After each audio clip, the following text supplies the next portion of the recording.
اگر حق کہنے کی طاقت نہیں رکھتے ہو تو پھر باطل کے لیے تالیاں بھی مت بجاؤ۔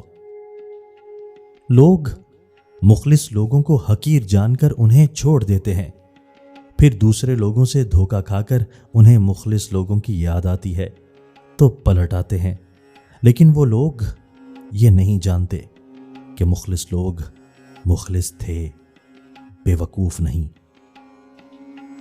زندگی اپنے ہی پردے میں چھپی ہوتی ہے اور اپنے ہی دروازے پر خود ہی دستک دیتی ہے اور خود ہی اندر سے جواب دیتی ہے، یہاں کوئی نہیں۔ اور اگر کسی کی نظر کا فیض ہو جائے تو خود ہی خود کو آواز دیتی ہے، اندر آ جاؤ، ہم تمہارا انتظار کر رہے ہیں۔ اپنی سوچ کو پانی کے قطروں سے بھی زیادہ شفاف رکھو، کیونکہ جس طرح قطروں سے دریا بنتا ہے، اسی طرح سوچوں سے ایمان بنتا ہے۔ کسی کو اس کی ذات اور لباس کی وجہ سے حقیر نہ جانو، کیونکہ تمہیں دینے والا اور اسے دینے والا ایک ہی اللہ ہے۔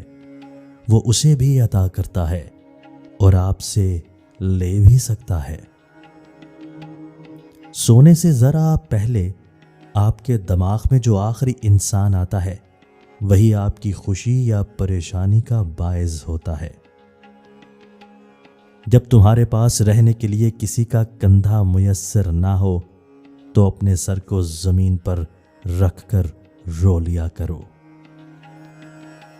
دلوں میں اللہ بستا ہے، اسے سیاہ مت ہونے دو، ورنہ جب مہر لگ جائے تو انسان کچھ بھی سوچنے سمجھنے کی صلاحیت کھو دیتا ہے اور گمراہی کی طرف چل پڑتا ہے، اور گمراہی کا راستہ یقیناً بہت برا راستہ ہے۔